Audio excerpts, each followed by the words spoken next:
好，各位家長、各位來賓，早晨。早晨。歡迎咧嚟到咧我哋今日嘅2025兒童財商課程暨理財小博士嘅家長講座。我係今日嘅 MC Brenda， 大家好。多謝。哇！呢位嘉賓走咗先。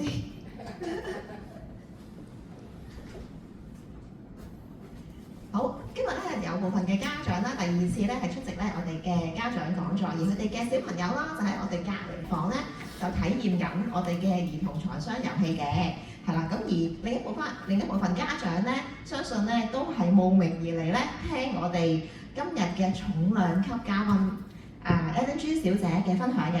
佢係咧一位啦尖子媽媽啦，佢孩子咧係16歲咧就破格就被錄取。跳級咧係入讀呢個帝國理工啦，期間咧係有1年啦，更加咧去到 MIT 去做交流嘅。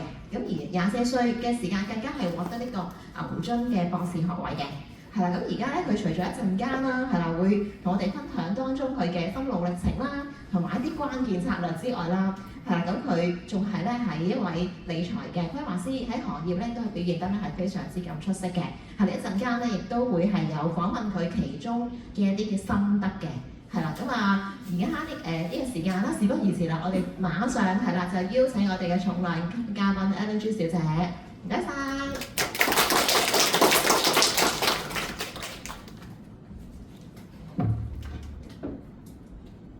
好，咁大家早晨。咁星期六咧，通常呢個時間咧，應該都係趁休息咧，喺張床度打滾嘅。咁咧嚟得嘅咧，即係都好多謝大家咁有呢個誠意啦，想嚟聽下我嘅故事先啦。嗱，首先一樣嘢咧就係我講一講咧，就係我其實同在座每一位父母咧，其實係冇分別嘅，都係即係點講啊？新手做父母，我係得一粒仔嘅啫。咁所以咧，其實咧，即係得唔得話咩成咧？其實咧，即係都有好大嘅程度上都係天時地利人和。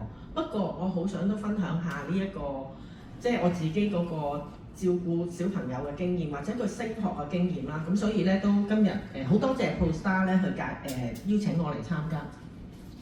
咁咧嗱，呢啲係相嚟嘅，咁講一講少少背景啦。咁我個仔咧其實咧而家咧就係已經係接近完，即係等緊佢嗰個學校頒證書俾佢攞博士㗎啦。咁佢個故事咧，好老實講真咧，我亦都覺得作為一個父母，我覺得都好 amazing。因為當初我即係真心下，所有父母生小朋友咧，冇諗過自己嘅仔會第時大個係點嘅。因為點解好多未知之數㗎。咁但係咧喺個回顧過程裏邊咧，我發現咧都有一啲嘢咧係都幾可能唔單止幫助到我，亦都可能幫助到在座咁多個家長，無論你係爹或者媽咁樣啦。咁佢咧係頭先都司儀介紹過啦，咁佢係喺16歲嘅時候咧就係提早入大學嘅。咁佢當時咧其實已經14歲咧係攞咗 offer 㗎啦。咁攞咗 offer 之後咧，跟住就我哋要等佢夠16歲先至可以入學，因為英國政府係唔容許啲小朋友咧，如果低過16歲咧係要揾監護人嘅。咁大學係唔會幫我湊仔嘅，所以佢一定要等佢夠16歲先可以過去咯。好啦，咁呢啲係佢細個嘅相啦。咁我成日都覺得講緊一樣嘢就係咧，小朋友咧其實最緊要都係嗱，我見咧今日咧好感動，有一個係大緊肚都嚟緊咧，我已經咁早真係好有誠意喎，咁我都要好有誠意咁俾即係講先咁樣啊。咁而家第一定第二胎啊？你講第一胎，哇！真係誠意咧係唔淨止100分嘅，係200分。係啊，我有少少咧睇翻咧即係在座家長嘅時候咧，睇翻到我自己20幾年前嘅我自己，我唔介意都透露下，即係個仔咁大，唔好話俾你聽我18歲啫，係咪？冇可能嘅事嚟㗎嘛。都睇翻到好多影子，就係原來當時嘅我都可能好似在座咁樣。聽下人哋嗰啲成功個案係點樣做啊，點樣成啊咁樣啦。我今日咧係唔會有任何嘅理論，因為點解咧？第一，我本身嘅本科咧，大學咧，我唔係讀教育㗎，咁所以我唔會喺呢度講咩教育理論啊，用咩方法啊，玩咩食，我全部係體驗嘅啫。啱用嘅咧，你哋可以去考慮；唔啱用嘅話，或者你哋自己思考下，你自己衡量過，因為點解咧？小朋友每一個咧都有佢自己嘅特質㗎。即係例如我哋唔係機械人先啦，第一樣嘢，就算你見手機咧都有幾個型號㗎啦，唔會係千篇一律㗎啦，係咪？咁所以咧你要真係就住你自己嘅小朋友嘅個性，同埋佢嘅專長，或者係甚至乎佢自己個我哋英文講叫 preference， 睇下究竟佢啱啲咩嘢咁樣，好冇？咁啊講下背景啦，頭先個背景已經講咗啦。咁咧為咗咧就係要加快我哋今日講嘅嘢咧，咁我不如俾一個時間先。係究竟點樣去做？第一樣嘢，我當初個目標絕對唔係想安排我仔去提早入大學，去英國讀書。不過我自己即係在座有啲父母都係啦，即係無論即係而家香港人係即係慣咗㗎，甚至乎係內地人都係慣咗，就係一出世一定有人同你講，我哋儲定份教育基金先啦。儲教育基金真係從來冇諗過，喂佢原來會去到呢一個境界。同埋當時咧嘅我咧就係嗰份教育基金係18歲先至攞得錢㗎，提早16歲要攞錢。你諗下我係幾大壓力㗎嚇？絕對個目標唔係我當初遇到嘅。不過作為一個父母，如果你個小朋友走到呢一個階段咧，我哋要點樣陪佢走？呢個反而係好重要嘅一樣嘢。嗱，都講少少咧，就係呢個講座咧，其實我都係有啲緊張嘅原因係咩咧？因為牽涉到我仔啦，所以我係咧前後問咗佢2次。喂，我會攞你出嚟講喎，你 O 唔 OK？因為咧而家啲細路好有想法㗎，你唔係應該唔問過佢咧，走去做嘢咧，佢一定係會翻嚟complain你啦，或者你有冇搞錯啊？你唔問過我啊？咩食？嗱，而家啲細路咧係好有 say 㗎。你唔好再用我哋嗰個年代咧，阿媽話乜，阿爸話乜咧，佢哋唔係用咁嘅心態嚟到去即係同你相處啊！所以大家即係做父母嘅都要開始學識咗一樣嘢，就係多啲理解個小朋友。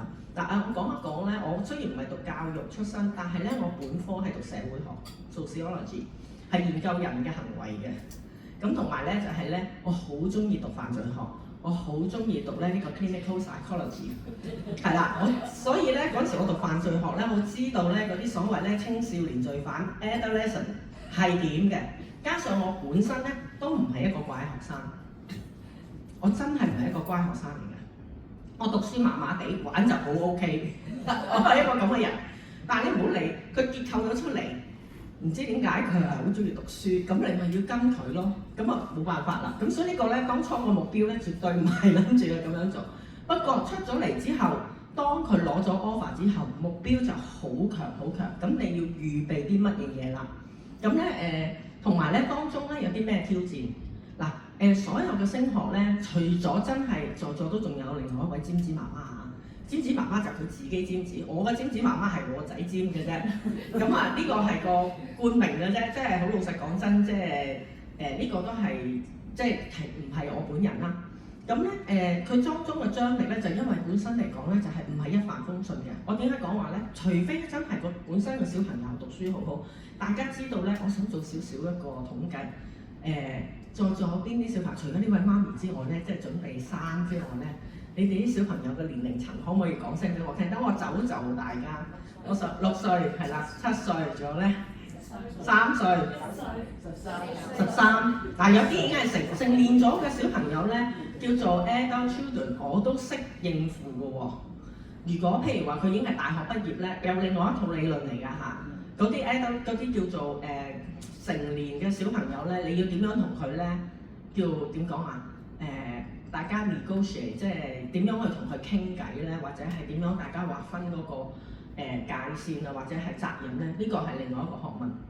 咁所以咧，其實大家都知道咧，如果譬如話小朋友咧，就算好叻讀書都好咧，考試好多時係受到咧天時地利人和嘅。因為點解咧？你唔知道究竟考試嗰日佢個狀態係點啦。或者係出嚟係點樣啦？咁我可以一陣間都少少分享嘅。嗱個故事係點樣嚟咧？話說咧，其實我小朋友咧，小學嘅時候咧，都係叫做讀到書啦，全級考30名內啦，間唔時學校有啲獎俾佢攞下啦，從來未攞過頭3名嘅。咁所以咧，但係咧去到高小咧，而家我過來人啊，如果你哋啲小朋友咧開始高小，其實佢成咗型㗎啦，你都知佢咧究竟係咩嘢咧？中意讀書定係中意一啲叫術科或者係學科？你知道究竟佢中意係理科叻啲定係文科叻啲？你開始一界到佢哋出嚟㗎啦，越大越你睇到㗎。譬如好簡單，即係睇成績表，你知佢究竟係邊一科。嗱，我小朋友咧，佢真係好明顯係數理係叻啲嘅，高小嘅時候攞數學獎嘅，成日都係攞數學獎嘅啫。其他嗰啲麻麻地嘅，佢試過一次中文咧，因為中文咧要考嗰啲嘅口試啊，佢係唔合格㗎。咁我問個老師：佢唔識講嘢咩？小學2年級唔合格口試好奇怪。佢話：唔係佢唔識講嘢，而係咧佢唔夠快，夠鐘都未講第一句啊！咁你諗下啦，咦？咁究竟係邊一科會叻啲啊？成咧，你應該高小你會知道佢有機會。所以今日咧，在座啲咧3歲、4歲、6歲、7歲嗰啲細路仔咧，今日啲媽咪咧喺我嘅經驗咧可以幫到你下。你高小嘅時候留意下咧，佢究竟係叻啲咩嘢？咁好啦，同埋咧我開始咧，其實我仔一開始讀書咧。我係俾咗一啲嘅觀念俾佢嘅，求學真心係求分數。even 就算我讀書唔叻都好，真係嘅出到嚟咧，成績表咧一定係會影響佢咧升學嗰個態度啊！你早少少話俾佢聽，但係你又唔好因為咁咧而鞭打佢，要佢好努力咁樣去即係逼佢讀書啊！乜嘢都唔好做，淨係讀書話咩成？咁我覺得呢個唔太平衡咧，唔 OK 嘅。好啦，咁咧佢上中學嘅時候咧，咁我亦都灌輸咗第二個觀念俾佢，我就話我見到我有啲朋友咧，啲細路好叻㗎，叻係咩嘢咧？唔係考名次，而係咧佢一上到中學，所有功課咧喺學校做晒，先至翻屋企，翻屋企淨係打機同埋 hea 嘅啫，休息。我一早咁同我仔講，所以我仔咧中一就話：媽咪，我會遲啲放學。6點鐘個學校閂門，佢先翻嚟嘅。咁我已經開始要俾啲信心佢，因為你唔能夠再揾個工人姐姐話你自己走去湊佢啦，佢即係拋你出門口啦，你唔好跟住我啦。將來你會面對㗎嚇，如果細嗰啲，如果而家已經開始中學嗰啲，你留意下嚇，佢唔會俾你多跟㗎啦已經。好啦，咁如是者咧，佢就開始自己專心做功課。其實佢開竅咧就喺中學嘅時候開竅嘅。咁點解咧？就係咧，中學咧個課程咧係多元化啲嘅，所以對於我仔嚟講嚇，咁但係有啲媽咪就會覺得，咦，哇，好吃力，因為點解咧？中學啲嘢係新㗎，咁變咗咧，其實咧我好早咧已經將咧我仔嘅讀書同埋咧呢個做功課咧外判揾補習。咁但係咧補習係咪又係一帆風順咧？唔係嘅，因為點解咧？轉補習老師轉得好緊要。咁後尾我就同我仔開始講啦，嗱，不如咁樣啦，即係轉到一個點，我就不如唔好補習。如果你不如自己讀到嘅，你自己讀；你讀唔到，你話俾我聽，我先揾人幫你補。即係我已經唔再安排佢，而係佢自己選擇話俾我聽，佢要唔要補習？咁好啦，我跟住就再同佢講，我就話你記住咧，喺屋企咧，雖然家庭嚇，但係咧都好似間公司營運嘅。我真係咁樣同我仔講，例如係咩咧？佢嘅讀書啦，佢嘅健康，我係要同佢爹哋交代，因為爹哋翻工，我時間相對係比較自由啲嘅嚇。咁我話咧，而咧你爹哋姐專係照顧我嘅啫，我就專係照顧你嘅啫，一級教一級。嗱呢一個理論咧，其實我當年咧係睇報紙學翻嚟嘅。我其實都雖然我唔中意讀書，但係我好中意睇書。即係有啲應用嘅嘢，我非常之中意。我覺得啱嘅嘢，我 cap 低佢嘅。咁我就用咗屋企呢個分工嘅方法嚟到去照顧佢。咁所以咧，我哋嘅溝通係非常之緊密同我仔。咁好啦，於是者咧，咁佢就開始一路讀書各樣性啊咁樣啦。即係都一路去讀。咁讀完中一之後都冇乜嘢嘅，成績都未出嚟嘅。到中二嗰年，突然間暑假，佢突然間有一日放學話俾我聽，媽咪，我有個老師話俾我聽咧，考慮下會唔會提早入大學？我心諗冇嘢啊嘛，中二同我講嗱，第一我嗰陣時當我講笑嘅，但係咧後期我發現咧，佢唔係講笑，佢真係認真，佢真係認真同我講。咁我話跟住我開始咧做啲咩嘢咧？作為媽咪嘅，有乜都唔識嘅，你最好問下身邊人。問身邊人都要問啲咧，真係咧有經驗嘅人，例如升學經驗嘅人啦，即係譬如嗰啲細路已經讀緊中學或者讀緊大學啦。係咪有冇遇過呢啲咁嘅情形？我問翻我啲朋友，個個都話俾我聽冇啦。第二咧就係我問佢啲老師，問佢老師就話：我嘅最記得我中二嗰年，真係冇辦法去拆解我嗰個仔咧，佢仍然成日同我講：唔係嘅，老師話我有機會㗎。我心諗邊個老師啊，大佬咁樣。咁我跟住就好，咁我跟住咧就好彩咁啱佢嗰個學校其中有一個助理校長咧，就係我師姐嚟嘅，即係出嚟社會真係識人好過識字㗎，真心。咁我就 call 佢學校，即係我呢個師姐，我就話：喂，師姐啊，喂即係我會揾你。我話其實我唔應該揾佢嘅，即係費事好似攞咗啲 credit 咁樣啦。咁我就話俾你聽，我話：喂，我個仔而家咁嘅情況喎。咁你估下嗰個助理校長同我講咩啦？大家估下佢反應。唔好啊，係咪？零頭我見到嘅。唔知。好。佢係講咩嘢咧？佢話唔緊要，你由佢，佢考到先講啦。咦，我又覺得係喎 ，make sense 喎。考到先講啦，你同佢喺度而家糾結做咩啫？成個暑假咧冇日安寧過喎，因為佢一擘大眼就嚟問㗎啦嘛。咁我話亦都有可能性，我開始有少少擔心出現啦。如果佢真係提早入大學，點搞？唔好講錢先啦，淨係照顧。你諗下香港啲細路屋企通常係有咩啊？姐姐，咁飯來張手，衣來咧張手。你諗下點搞？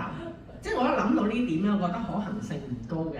咁但係我亦都唔想俾我呢個限制性信念影響自己，因為佢好有決心。咁啱我好在有一個身邊嘅朋友咧，佢個女就中意話要外國讀書，不過佢係讀中學，唔係我仔嗰啲話要讀大學啊嘛，話大佬兩碼子嘅事嚟㗎。咁但係我都知原來中意啲細路會開始有佢自己開始諗法啊。我諗在座有啲父母可能即係點講，啲細路大啲咧，你會發現佢中意好似變咗另外一個人咁樣嘅。咁啊即係呢個我唔知咩理論，咁所以唔考究啦。咁佢中二嗰年就係咁樣去做。咁後尾咧我就最終中三開學嘅時候，即係因為已經開學啦嘛，埋欄㗎啦。咁你究竟即係阿仔已經係講到一個點，就係你俾唔俾我行呢樣嘢？因為點解咧？考大學要考 GCE 嘅，要報嘅。佢真係盛行，媽咪嚟考 GCE 咁。嗱，你睇啲細路咧，其實咧佢已經咧個行動話俾你聽，佢幾大決心。其實你可以試佢水溫下，幾大決心咧，你已經知㗎啦。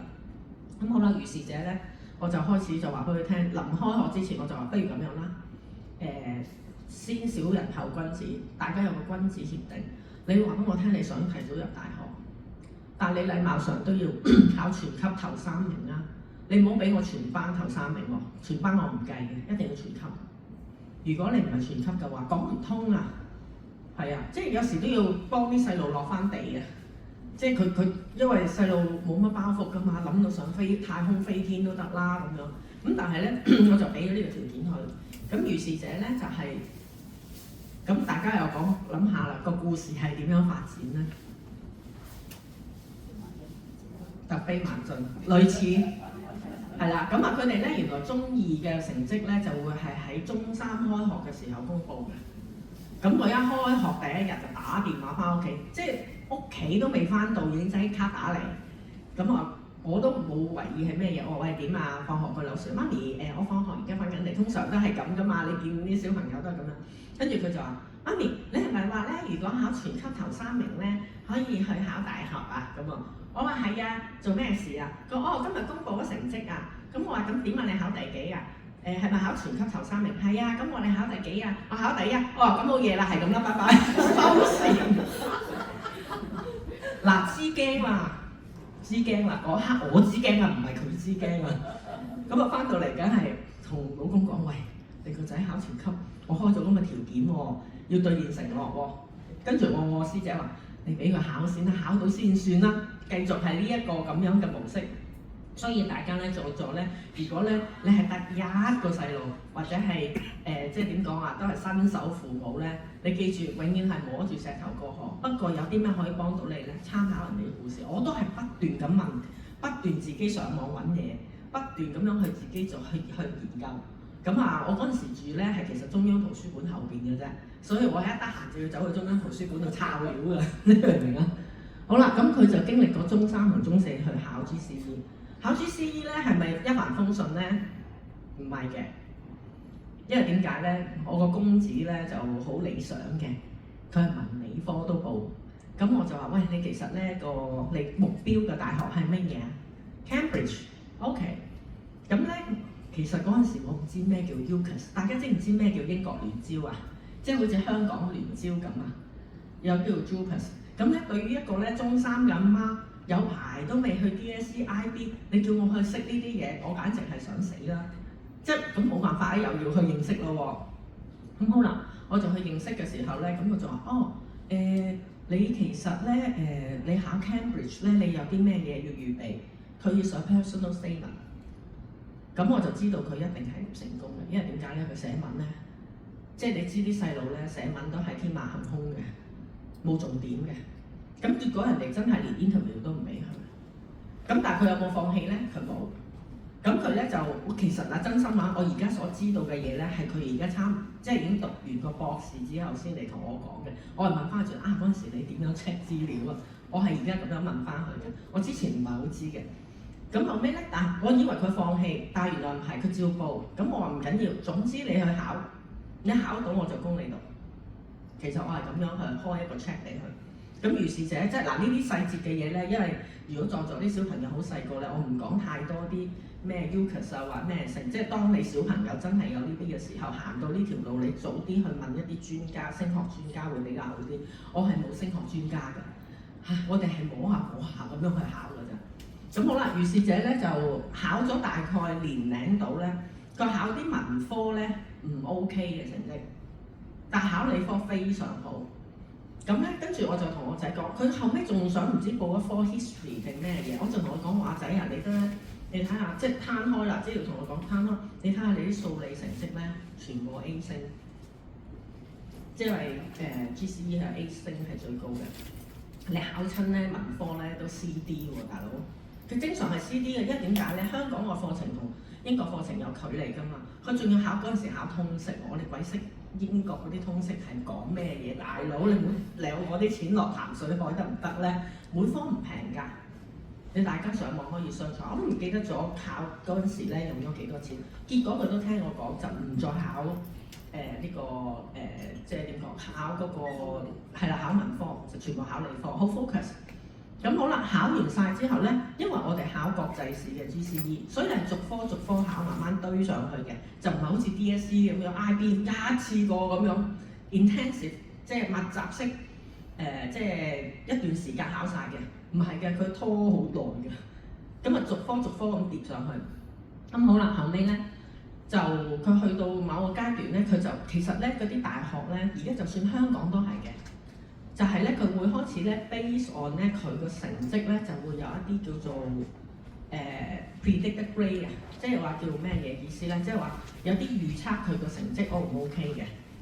咁當時咧就其實有我唔記得好似有2間定3間咧係已經出咗 offer 俾佢。咁我就同佢好彩，我係唯一有一個 close friend 好好嘅朋友，差唔多叫佢做契媽。佢咧就英國升學經驗豐富，我就掟咗一句同佢呢個好好嘅朋友講。我個朋友一聽到咧，嗰時我冇記錯係應該愛丁堡大學已經收咗佢。我仲上網 search 愛丁堡最正係咩嘢咧？讀醫生咪好咯，讀數學唔係喎咁樣。跟住咧，我呢個 friend 聽到之後咧，打電話嚟，其實係半鬧半話咁話咗我2個鐘頭。佢話點解你會即係因為佢高 standard， 後尾我先知道原來我呢個朋友喺倫敦商學院畢業，佢老公喺牛津畢業，所以咧佢覺得我即係考愛丁堡其實都全球25名唔差啦，但係在於佢眼光嚟講唔 OK 咯。咁於是咧，咁我又聽話啦，即係我個人比較聽話啲嘅。咁我就同我仔講，我話喂，你其實咧最緊要咧，你點解要提早入大學？個動機係乜？你避乜嘢？或者為乜嘢？因為佢本身咧社交麻麻地嘅，所以當時咧，無論老師啊啲朋友咧都話：喂，佢係咪避咗唔想讀中學啊呢啲嘢？咁但係後尾我又發現佢唔係喎，因為後尾好多朋友相識滿天下㗎。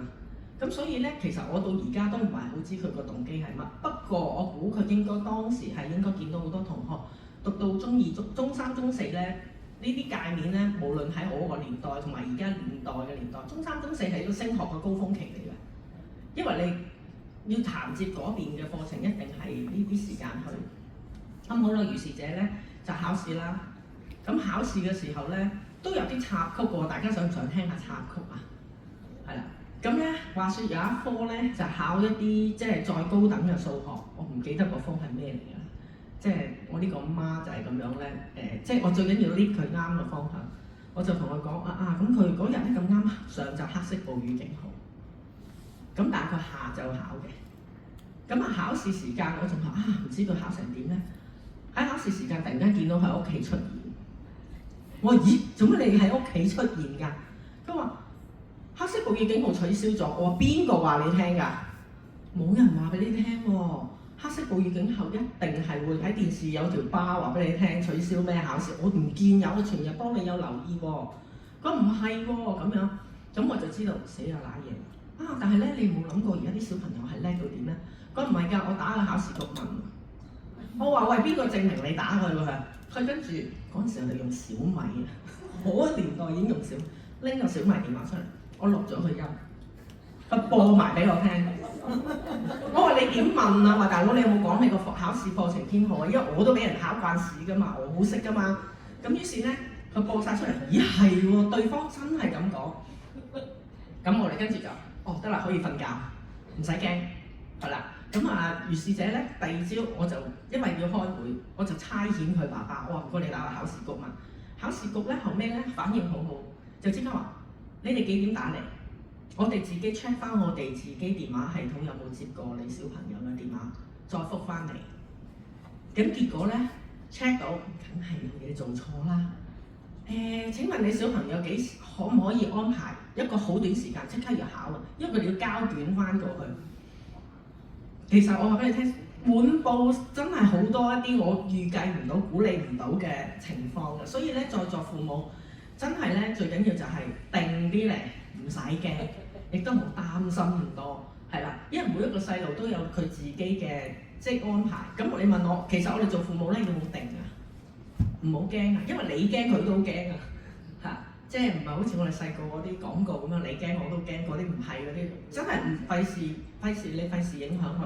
我先生我都成日撳住我老公話你鎮定啲，你千祈唔好影響個仔咁樣。咁好啦。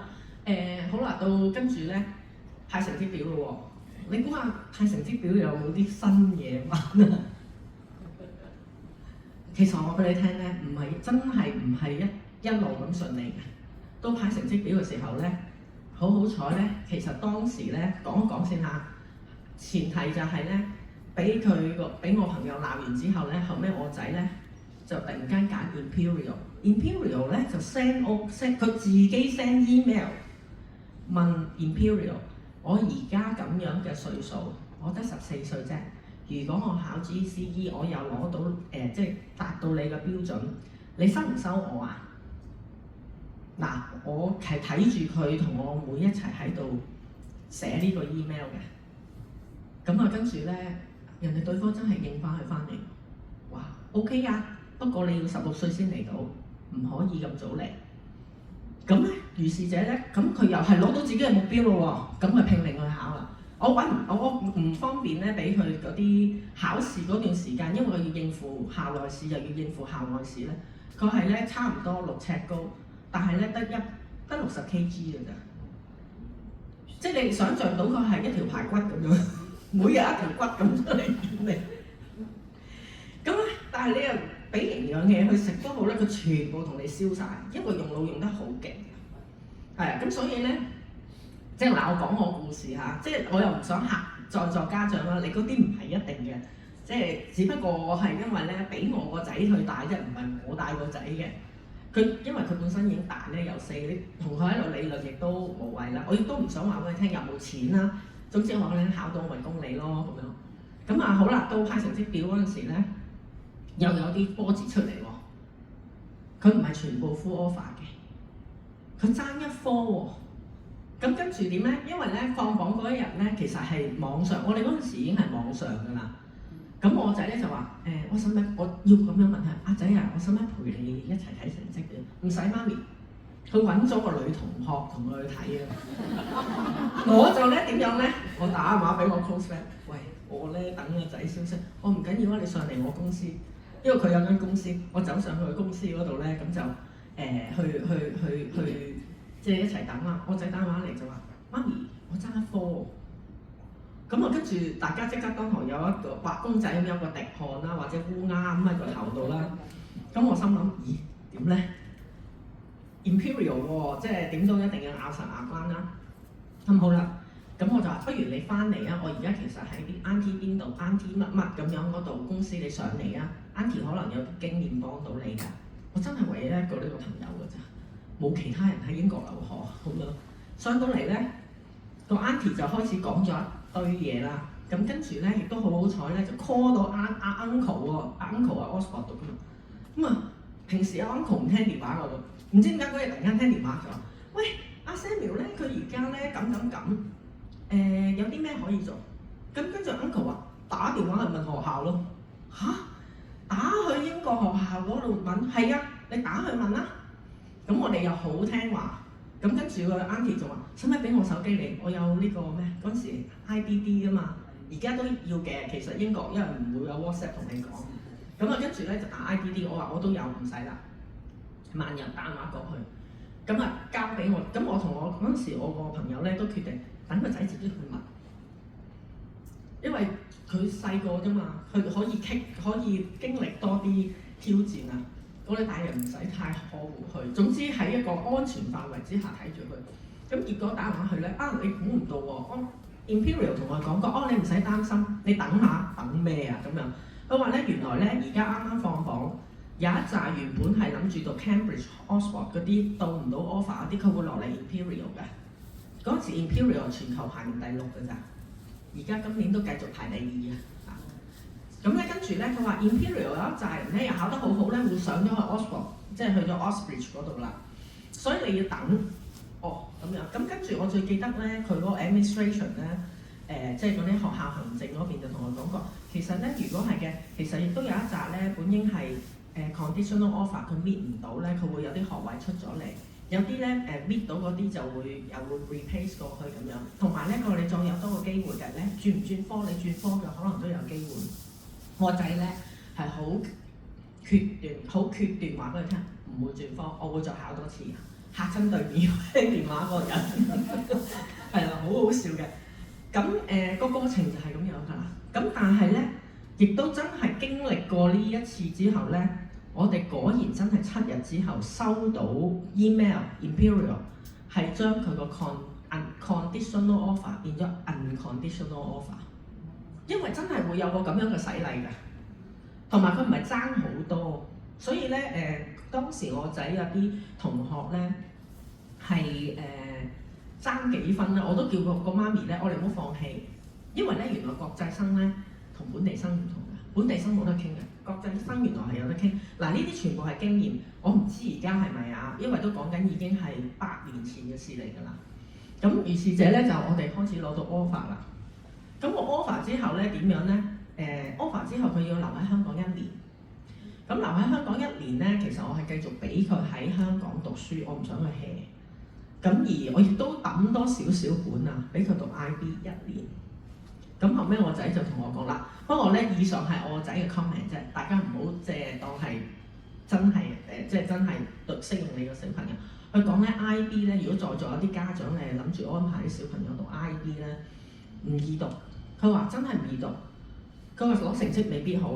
我話點樣未必唔好啊？佢話攞唔到狀元咯，幫我攞44分。我心諗一腳即係想踢佢啦。即係佢哋讀得到書嗰啲人咧，你要尊重佢世界，佢真係會要求自己咁高㗎。會一定係要去到咁樣嘅，咁冇辦法，佢哋身邊嘅環境係咁。咁好啦，於是者咧就係跟住就等1年啦。咁跟住我開始。就輪到我自己個心喺度震咯喎，唔係深圳啊嚇，即係喺深圳嗰啲，佢要讀書咯喎，點搞啊？即係煮公仔麵都唔識。嗰一年暑假咧，佢亦都真係咧，雖然佢嗰陣時係有寫封信話俾 Imperial 聽，佢會學煮飯，學點樣照顧自己，但係從來冇做過嘅。去到 last minute 都係咧，所有嘢都係阿媽工人嘅啫。爹哋咧我都唔敢叫佢插手，因為爹哋仲緊張過佢。我話你唔好嚟，你仲咁緊張，你唔好搞到大家好輕輕鬆鬆。同佢換過晒所有衫。中學生你突然間變大學生要買鬚刨俾佢，大佬16歲正常應該男仔未剃鬚噶嘛，未有呢個習慣啊，要買個鬚刨俾佢剃鬚啊！你明唔明啊？買過去 Uniqlo 買過曬所有啲年輕裝，因為佢之前仲可能係着啲好少唔大唔細嘅衫，大家明啊嚇？即係嗰啲大有經驗嘅家長，你諗下係咪成件好好笑嘅事嚟嘅？咁而家回望翻就係、好啦，咁啊作為家長嘅我咧，就做咗啲咩嘢咧？咁我琴日好努力咁樣去揾翻呢幅相出嚟，就因為鑑於咧我仔咧實在咧嗱，雖然佢有幾偉大嘅夢想都好啦。咁但係因為咧，去到適當嘅時候咧，其實都要幫手介入嘅。咁呢一幅咧就係咧，我嗰陣時用一張好大嘅畫紙黏喺個玻璃窗嗰度。咁就要做咩嘢咧？我參考咗呢本書，就係、喂你點樣去 interview？ 因為嗰陣時佢要去 Cambridge 嗰度咧去 interview 啊。Amazon 有得訂嘅呢本嘢，咁我就跟呢本嘢裏邊嘅 schedule， 嗱你如果買咧，你買翻啲 update 版啦，唔好買啲咁舊嘅版啊，我8年前嘅啦，唔係可能哇 Alan 豬你冇線我啊，見到咧真係寫翻個 process， 寫翻個 roadmap 俾佢，即係你俾佢知道，喂原來係點樣做，你自己都有心理準備，唔好講個細路啦，咁我就真係連住嗱你要揀 course， 你要預備你嘅申請。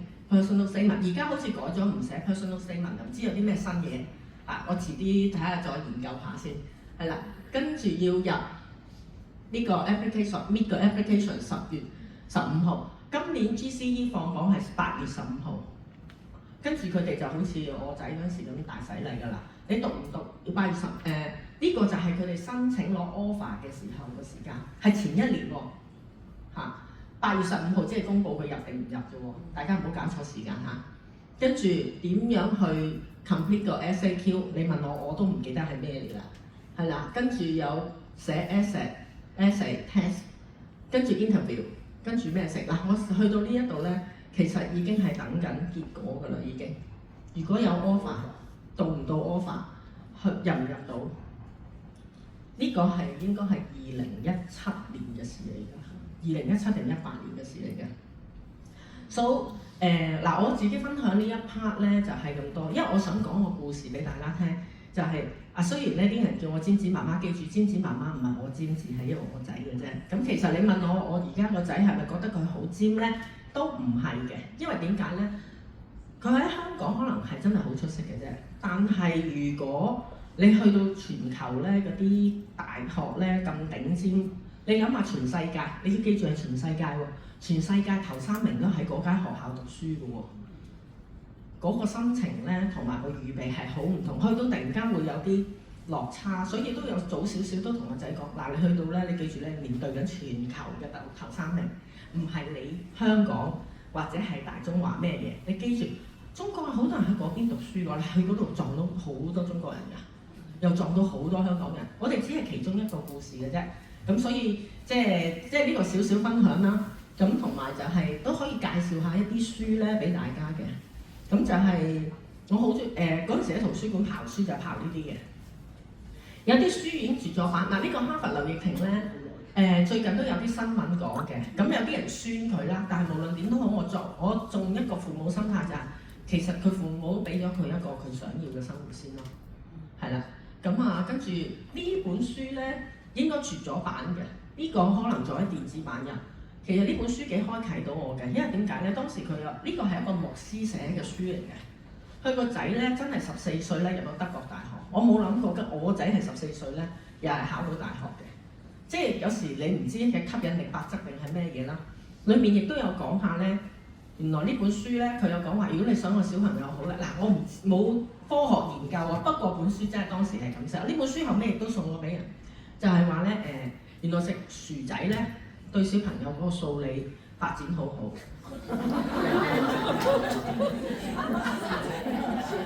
所以唔知切咗板㗎，冇得啦，我仲送埋俾人就冇得考究啦。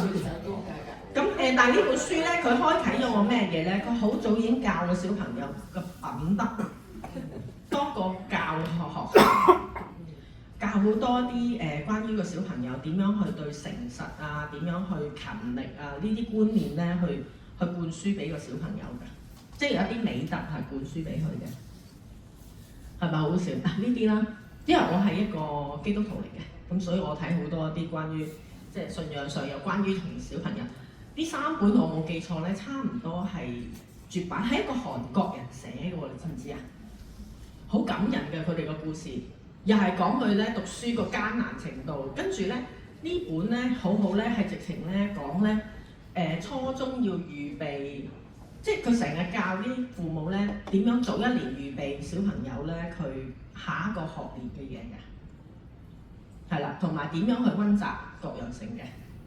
咁所以都即係呢個我都留翻俾你啦。咁嗱，我分享個 part 咧就係咁多啦。咁啊，以下時間咧我就會有我個 partner 啦。咁佢會用一啲少少嘅訪問形式，因為我想大家互動多啲，好嘛？係啦，咁我就將個時間係啦同佢一齊。咁咧，多謝 Alan 頭先咧好道地，同埋咧佢好真心同我哋分享下。咁咧，頭先咧 Alan 啊，你仔仔咧就真係近啲，真係好優秀。我介紹下佢先啦，佢係 Teresa。大家好啊，大家好，係啦。Alan 你仔仔真係好優秀喎。咁但係咧，成功我相信唔單止係仔仔好有天賦，同埋佢真係好努力。咁可唔可以幫我哋嗱？頭先你講咗好多啦，可唔可以 summarize 幾個要點？你做咗啲咩？嗱，頭先講咗好多啦嘛，我哋歸納翻有幾個要點嘅，你同大家分享一下。歸納下咧就係第一，如果小朋友第一件事，你真係俾佢有足夠嘅營養，俾嘢佢食好啲，fast food 嗰啲話咩食，真係盡量唔好俾佢食，糖唔好俾佢食。我有段時間係俾啲文章我仔咧話俾佢聽，食糖同唔食糖嘅讀書結果有乜分別？結果真係食糖係冇食糖嗰班人係真係叻啲，所以小心糖分。係啦，薯仔嗰啲另計下。第二樣嘢係佢嗰個內心嘅心態，因為始終咧讀書係壓力嘅。我仔讀小學嘅時候好大壓力，尤其是係關於社交嗰方面，同啲同學都溝通唔到啊。咁啊，所以咧嗰陣時咧亦都真係要有一啲書話俾佢聽啦。小朋友其實點樣可以識朋友啊？你要教佢呢啲喎，即係佢讀書冇問題嘅，梗係一定有其他嘢係要需要幫助。咁就當時有個但以理嗰本書咧，我都會同佢講話，你睇下但以理幾好，其實佢都有書友仔㗎，好在佢有3個同學同佢一齊行人生嘅路啊！結果佢真係有3個同學同佢一齊到英國讀書喎。嗰學校咧有個咩4子咁樣，去到英國咧佢有倫敦3子咁樣㗎，好好笑㗎！即係你唔知原來咧，你父母你而家今日落粒咩種子，佢原來真係會有影響嘅喎。咁大家我好謹慎我自己講咩嘢。咁第3樣嘢係咩咧？品德之外咧，咁同埋咧就係多啲同佢輕鬆啲溝通，聽下佢嘅意見係點樣。喂，你點睇啊？話咩成啊？有時咧即係有啲社會事件咧，你不妨同佢討論下。係啊，有啲即係嗱，我成日都係形容一句嘅。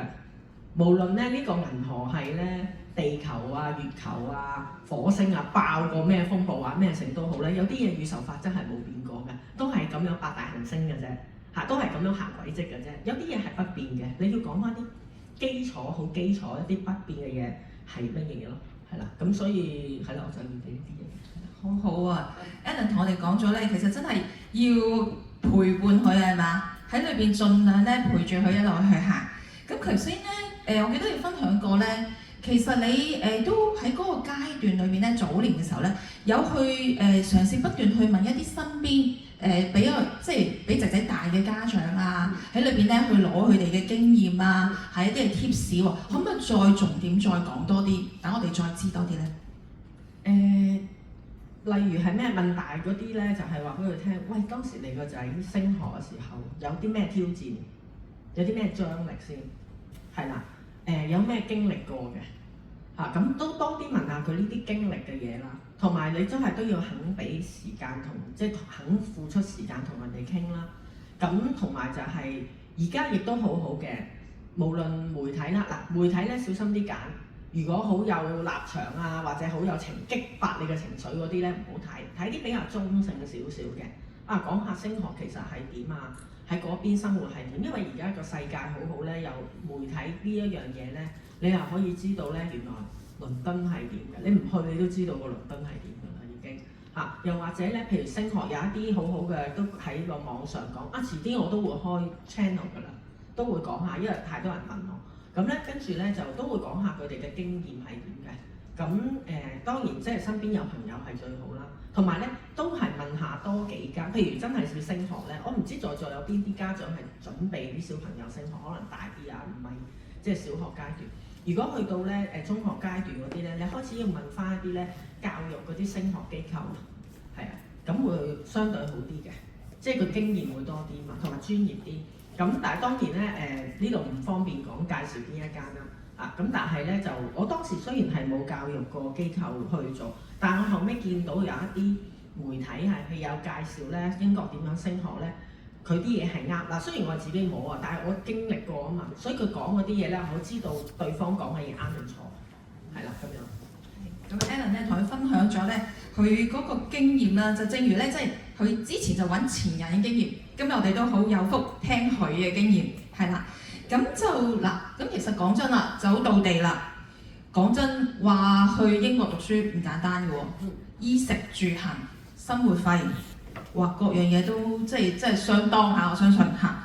咁其實你嗰陣時點樣預備，點去儲呢筆錢，真係唔簡單嘅喎。第一樣嘢就係、其實咧我頭先一開始講啦，冇人咧生小朋友知道咧，原來你個仔咧或者你個女咧，究竟佢個行嗰條路係點㗎嘛？咁所以身邊一定會有個人同你講，喂，你儲定個教育基金先啦。咁我都有儲嘅，而且我儲得比較盡嘅，因為點解咧？我個即係在座，如果即係爹哋媽咪嘅心態，一定係想俾最好嘢個仔嘅，盡力去儲嘅。我記得我儲到一個點咧，後尾咧我個顧問嗰陣時我未係做 financial advisor， 我個顧問淨同我講過，哇！你儲咁多啊，使唔使少啲啊？調翻轉 unsell 我，叫我唔好儲咁多。我後尾鬧到佢開花，真係冇搞錯啊！我仔而家咁樣喎，因為嗰陣時咧當點咪好咯咁樣，我真係冇搞錯啊咁樣，因為我驚你吃力啊。咁我話我自然有辦法啦，你唔使諗咁多啦。OK， 咁同埋咧就因為我哋比較忙啊。我哋比較忙咧，咁咧我就唔得閒去睇嗰啲咩股票啊、各樣性啊。雖然而家咧話最近啲科技股好勁啊，嗰時我哋唔係噶嘛，科技股都咁嗰啲嘅啫嘛。咁所以咧，我嗰時咧就係點樣咧，真係做啲好傳統嘅儲蓄，用複利效應去做㗎咋。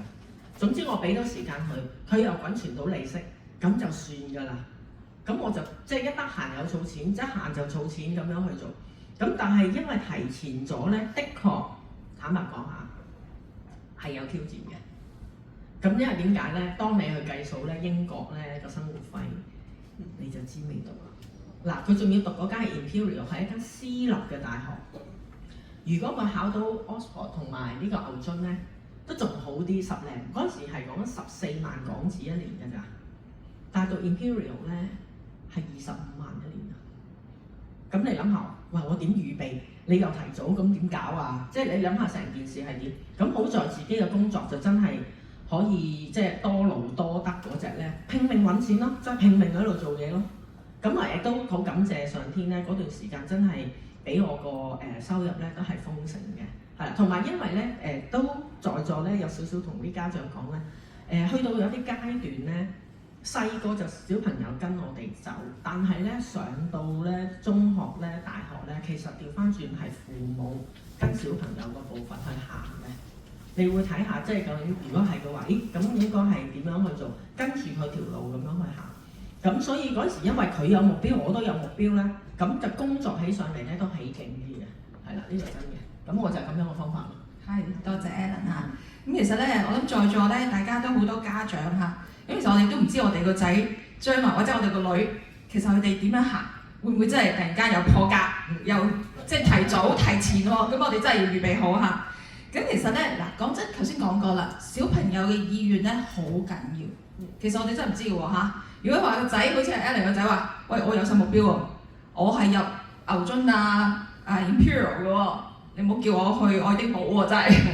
咁其實咧，真係我哋到時都唔知道究竟係去邊個國家啦。可能我哋以為喂，可能去加拿大平啲喎嚇。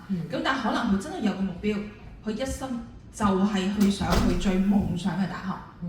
去邊個國家、邊間大學都唔係我哋定嘅嚇。咁所以其實咧，我又想問下，作為一個即係我哋作為理財顧問啦嚇。咁其實咧，咁喺嗰個我哋都會提醒翻客人咧，可能即係喺佢嗰個儲錢啦嗰樣嘢去預備嘅時候咧，都要考慮下，可能要考慮顧及埋唔同國家、唔同呢個貨幣嘅情況嘅。咁呢度你可唔可以又俾一啲意見？你有啲咩嘅 insight 可以俾我哋？嗱咁樣，當時咧你諗下8年前咧嗰啲理財產品咧，或者理財計劃冇咁多元化㗎。而家咪成日喺度講話咩多元貨幣啊咩成，對唔住啊，我覺得美金嘅啫。係啊，咁咧我就因為我仔升學咧學識咗睇匯率，咁我就唔我記得嗰陣時我個仔升學有另外一個朋友，佢個女係喺 UCL 度，佢爹媽咧係一次咧換晒4年嘅英鎊。咁嗰陣時我哋咧係應該係10算嘅，咁10算咧都冇乜特別嘢啫嚇咁樣，咁但係曾經試過去到12算，咁我咧就逐啲嚟嘅，我就唔會亂咁嚟，因為最主要我都係揸美金嘅啫嘛，因為揸港紙同美金即係一模一樣啦。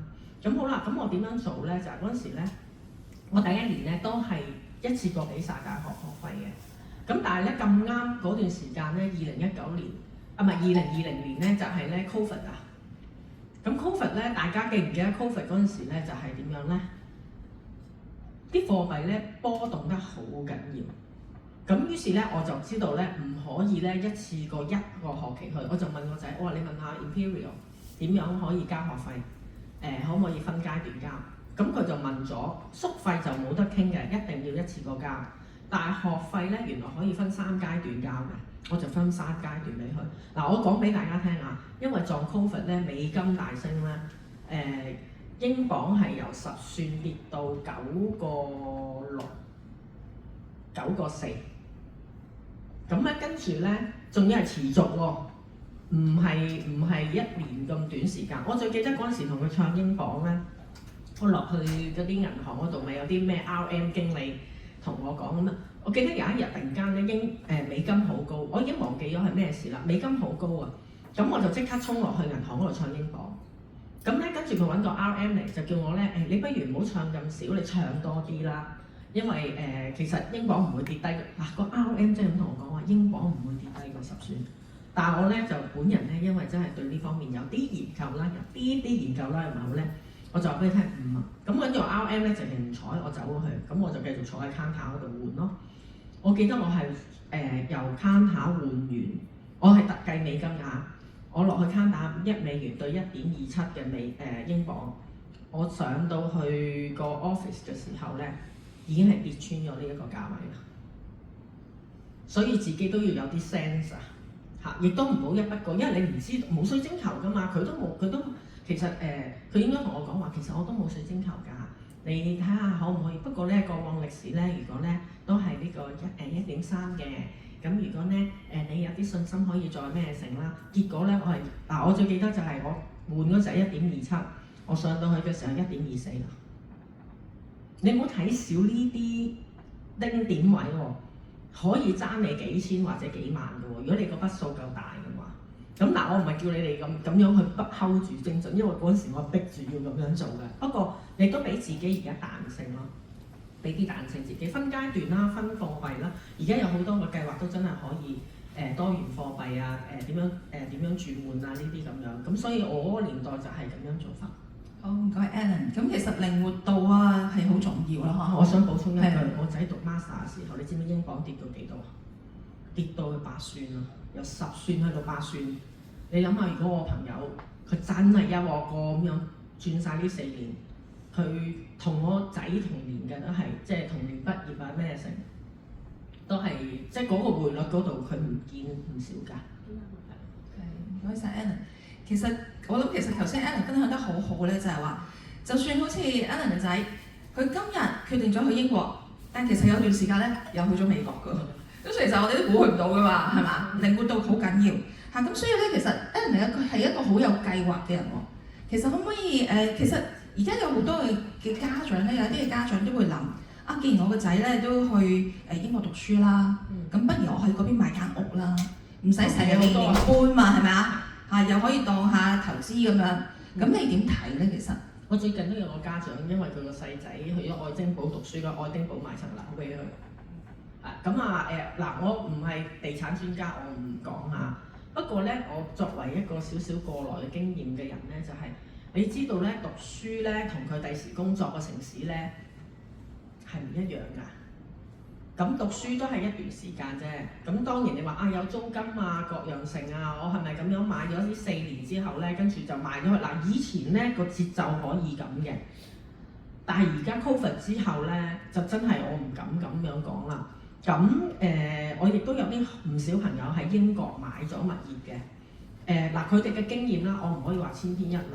其實咧，大家一面對加息嘅話咧，樓價係有壓力嘅。係啊，咁而且咧，佢哋變賣咧係唔容易。亦都就算賣到都好咧，佢哋嗰個即係嗰個叫做嗰個售樓嘅程序啊，即係你要去做個交收程序咧，唔係香港嗰種思維嚟㗎，要有心理準備嘅。我試過有一個客咧，就係咧，佢係真係諗住喺英國買一層樓，但係佢哋嘅交收期可以超過半年嘅。半年之後咧，原來咧對方個買家係可以反口話唔買，亦都唔需要賠訂，佢又要重新再揾個買家，係真事嚟。即係你問我咧，就係、我唔會話慶幸，因為我冇買樓，我買樓有另外一番説話，唔係嘅，我都係客觀啲啦嚇。同埋我仔就好老實講真，佢都已經喺 Oxford 都已經讀完書啦。其實佢而家譬如呢個暑假，佢已經係過美國，佢去揾翻佢哋嗰啲合作方啊咁樣，成開始去為佢自己嘅事業鋪路。即係分分鐘佢都唔知係咪喺嗰度。咁好啦，如果留咗層樓喺度咧，究竟點處理咧？當然你都要揾嗰邊嘅專家嘅，嗰邊有嗰邊嘅。所以如果我都係中立啲講，有心理準備買樓嘅，真係揾一啲好嘅叫做 sourcing agent 咧，或者多啲了解嗰個物業情況，去點樣去決定咯。咁每個人嘅故事不同，不過我自己嘅經驗就係咁樣睇咯。唔該晒。咁其實真係靈活度係非常之重要嚇。咁我又想問下啦，咁其實仔仔嗱，其實講真，你知唔知道將來去邊度發展啦？而家讀書都喺英國係咁，但係將來唔知邊度發展。咁但係我知道咧，你同你先生咧，其實喺你好愛錫你嘅仔仔啦。咁其實喺去唔同階段，即係頭先講啦，由細個一路到而家學有所成，呢即係好大成就添啦嚇。咁將來一路做嘢啦，同埋即係再遠啲嘅。咁其實你會運用啲咩嘅工具，或者你喺當中用咗啲乜嘢嘅考量同埋規避去準備咧？其實考量咧最緊要係咩咧？你睇下當地嘅水法。嗱，我經驗咧就係、當年我仔嗰陣時 Covid 咧，我經歷過 Tier 4㗎，一飛到明明咧英國政府話咧嗰年嘅聖誕咧係會有聖誕泡泡係開放俾人哋可以有個好開心嘅聖誕去慶祝，點知一落到去全城戒備，跟住我每日就喺屋裏邊嗰度聽到嗰啲警車聲。唔係警車，救護車聲，因為點解咧？要車啲人啊成。咁當時咧，我第一個考量就係、咦，我喺當地咧，我嘅醫療係點？嗱，因為好簡單嘅啫。嗰時啱啱 Covid 發生咧，你淨係話俾個救護員聽，你有乜唔舒服已經有排搞。例如你話你頭暈係點樣，咁我即係要 Google 查字典，因為唔係成日講啊，所以我唔識係正常。你嘔係點？你個 symptom 係點？幾唔舒服？你點形容話翻俾佢聽？所以後尾我就即刻 check 下我公司醫療好在 global， 又有啲唔知咩第二嘅建議話咩成。但係嗰時非常時期，我知道呢啲嘢未必 function 到，同埋個 online 答我就只可以。咁所以第一咧考量就係嗰邊醫療有乜事，因為呢個牽涉到個生命啊。咁所以咧你要知道嗰啲醫療當地嘅醫療係點啦，同埋就係嗰個即係嗰個救援係點？有乜事你有乜選擇可以幫到你自己？即係點講啊？可以救到，即係起碼救到條命先咁樣咯。呢個係第一樣嘢我考慮嘅。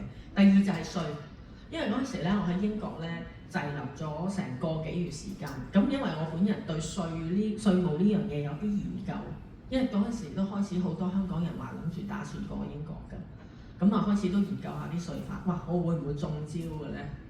例如係喺嗰度183日超過以上，我已經係當地嘅稅務居民喎。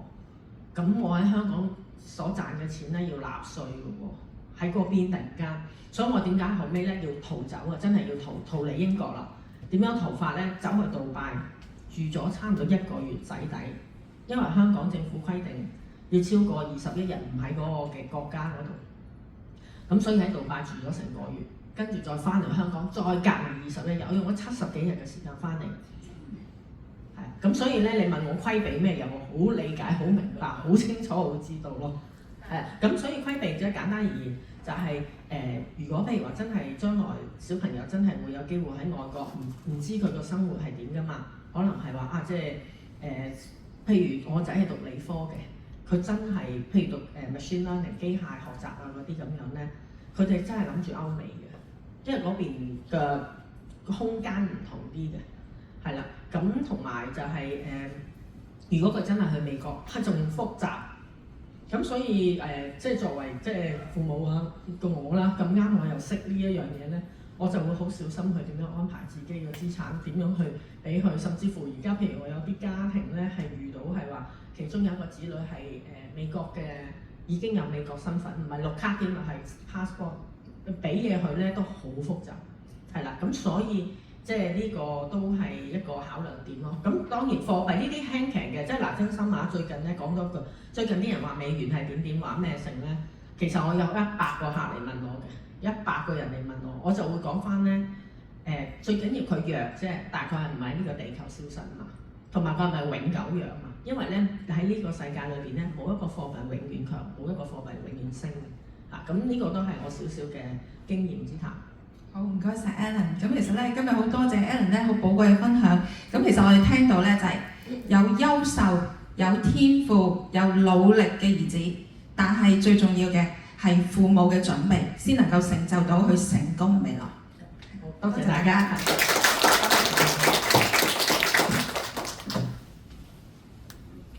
好，再一次大掌聲俾我哋支持媽媽 Alan， 係啊，真係好感謝佢，即係傾囊相授，將佢點樣陪伴孩子成長啦，點樣喺當中遇到嘅挑戰啊，其實都一日咧，即係同我哋咁多位來賓同埋咧家長咧去分享，亦都多謝阿 Teresa 啦，係啦，即係去做一個訪問咁樣，咁相信咧大家都獲益良多。咁呢個時間咧都想睇下啦，係啦，會唔會大家有一啲嘅提問啦？Q&A 應該可能心目中都已有一啲好想再進一步，會唔會邀請阿 Alan 可以再幫我哋去解答一下咧？係啦，咁啊，冇邊位家長想去提問咧？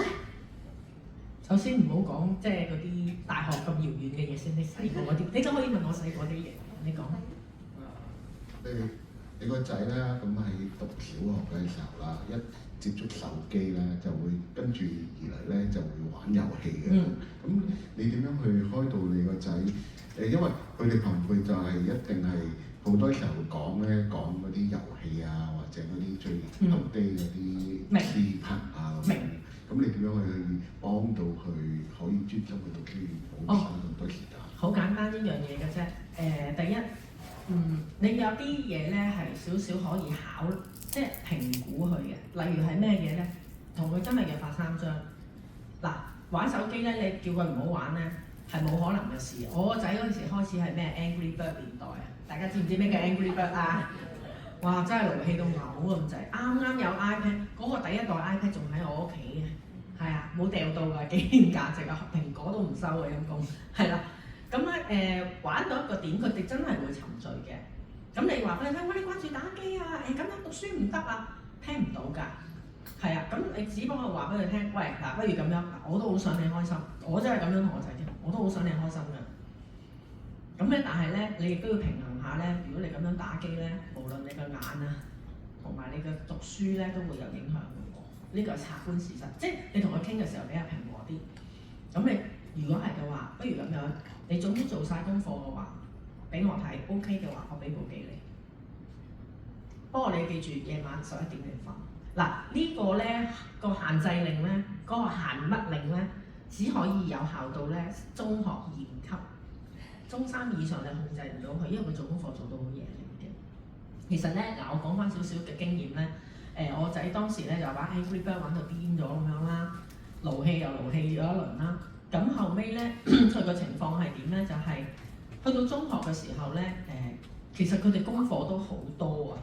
咁我又好體諒佢哋咁重嘅功課咧，其實佢哋都想輕鬆。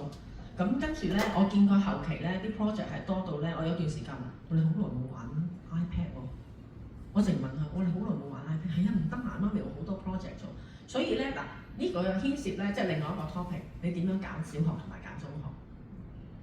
有家長嚟問過我㗎，你點樣去揀中學都有影響佢點樣用嗰個玩手機呢樣嘢嘅，係啊，有少少巧妙嘅。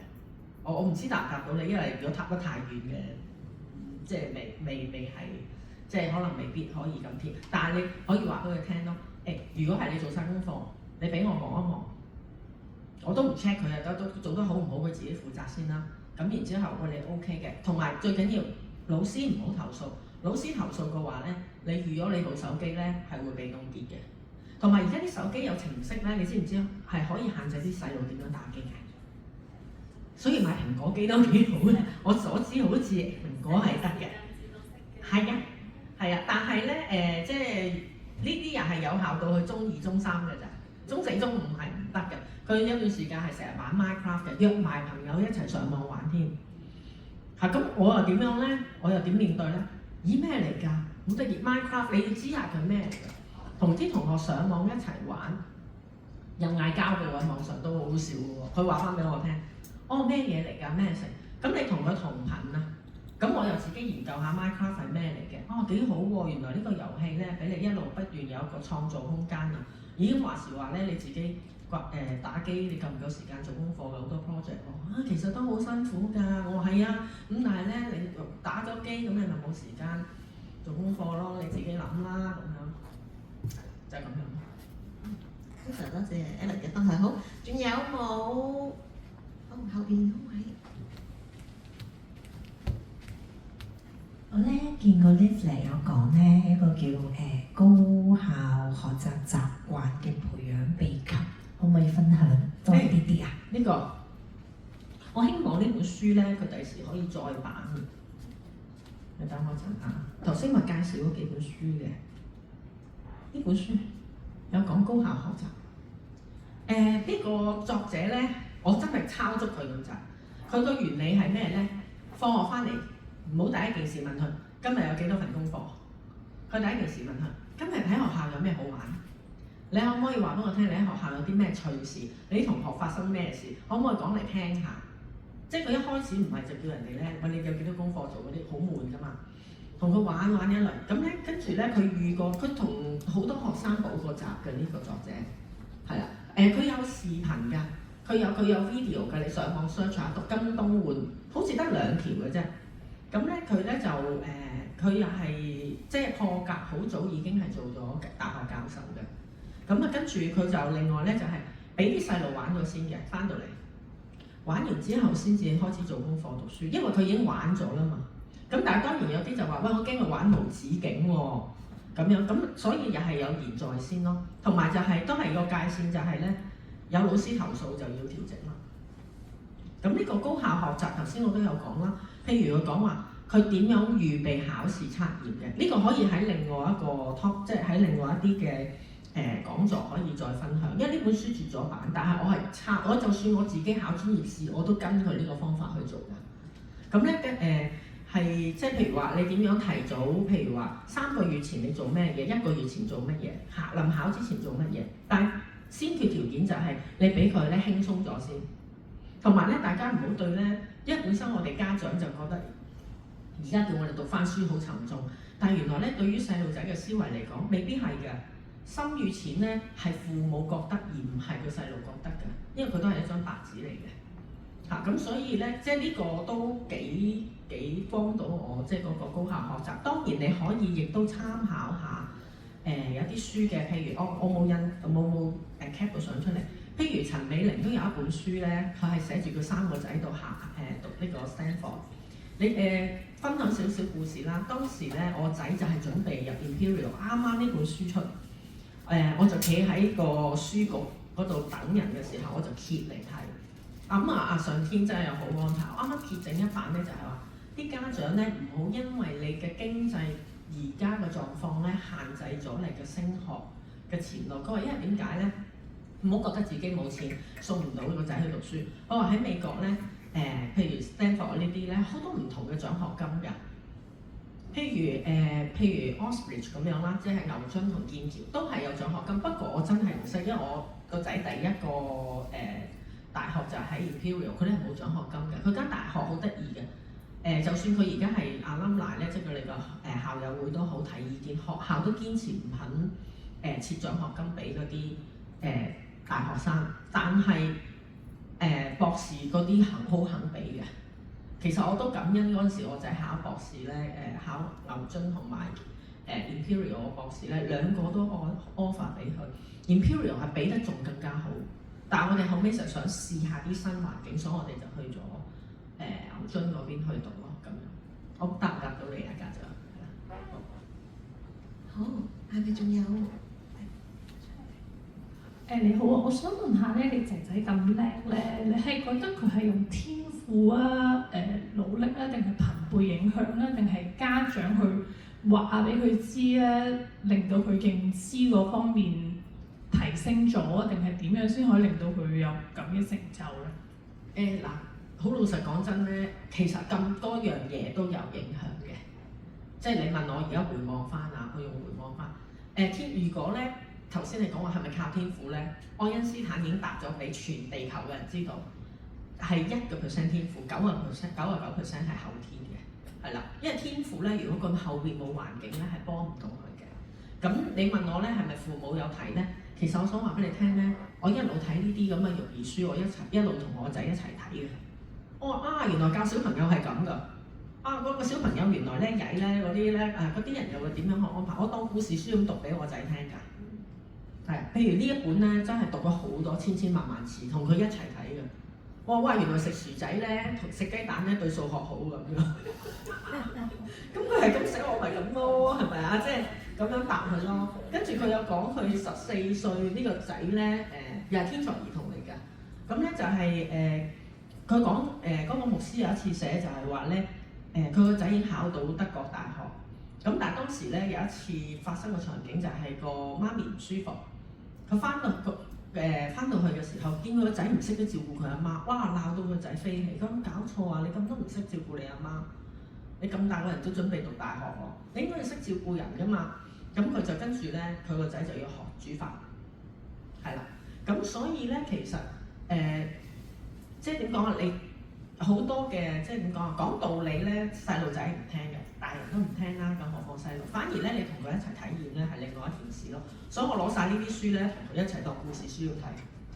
譬如呢一個，我最中意睇嘅。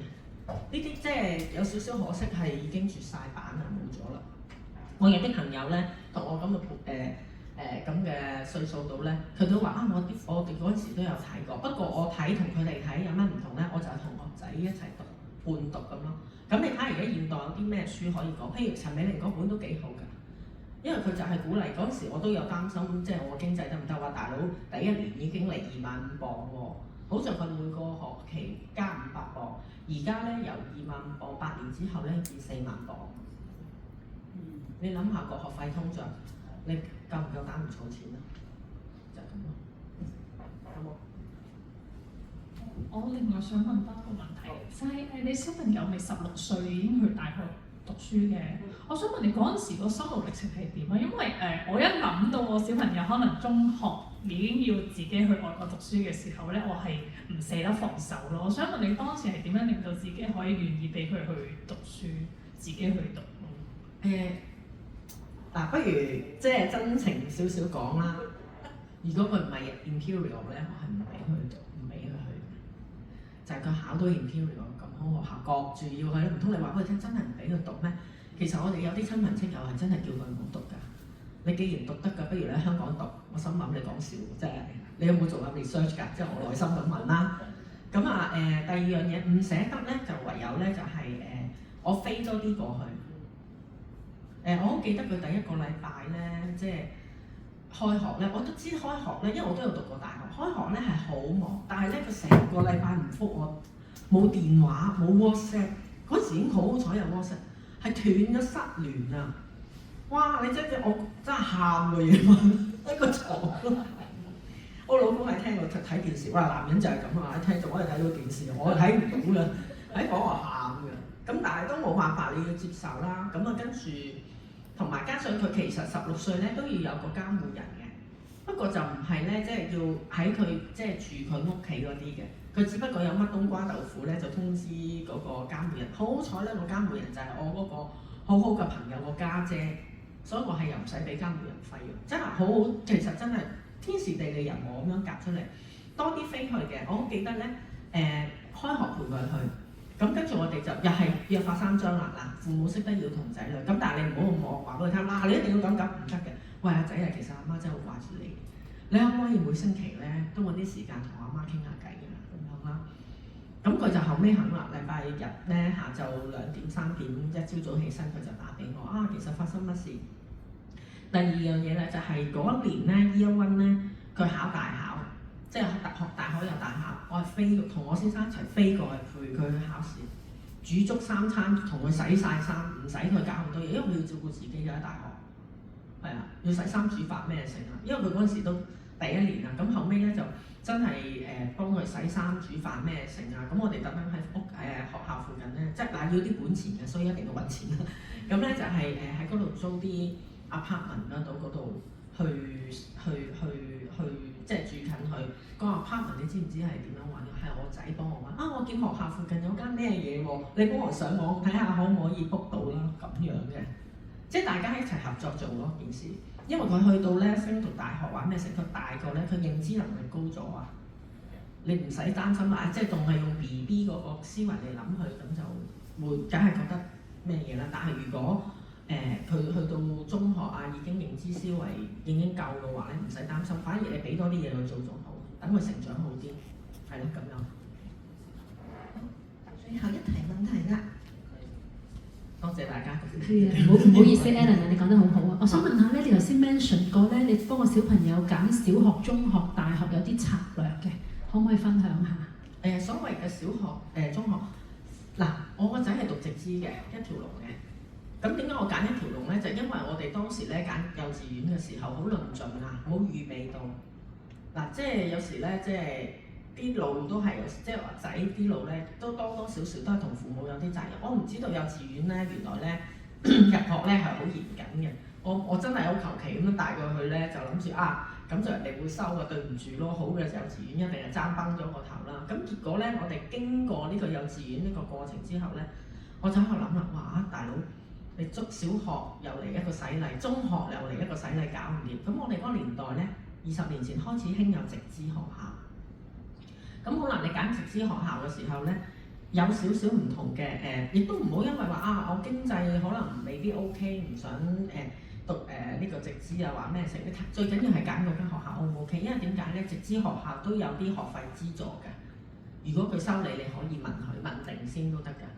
咁跟住咧就我就喺度諗，加上我仔咧亦都佢講嘢唔係好叻，我知道社交麻麻地嘅，咁所以咧我就諗下啦，如果經歷洗禮嘅話，不如揾間直資學校。直資學校有咩好處咧？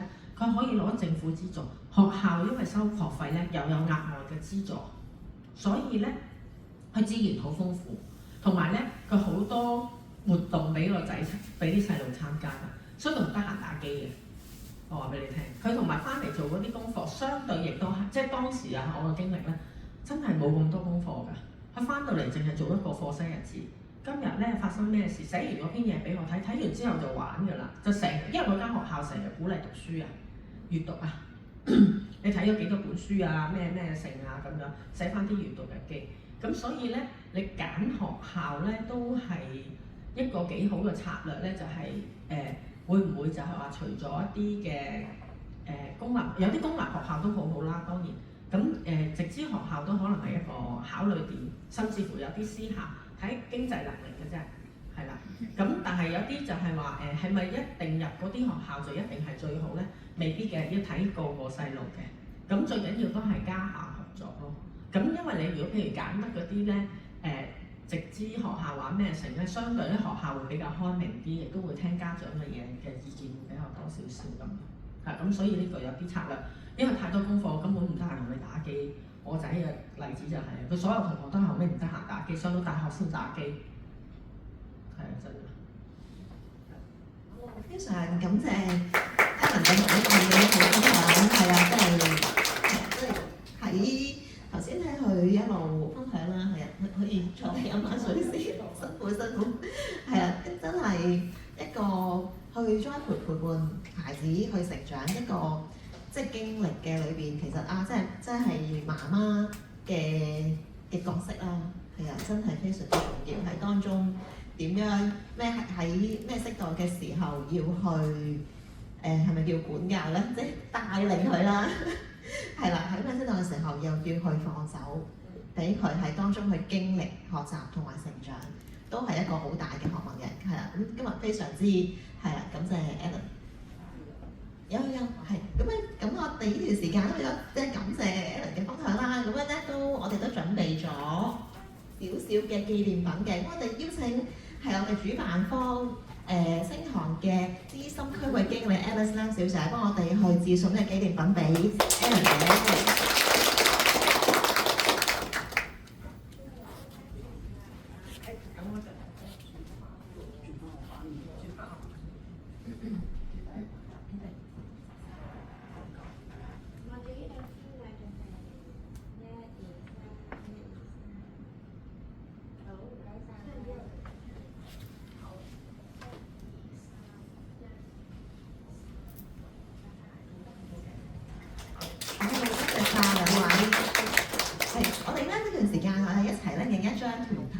照嘅，咁就可以Ellen 可以坐中間啦，係啦，咁而後邊嘅來賓家長都可以集中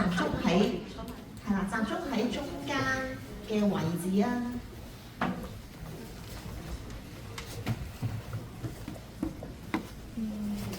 你的那个就继续录完点，然后才关掉。兩個司儀都要坐。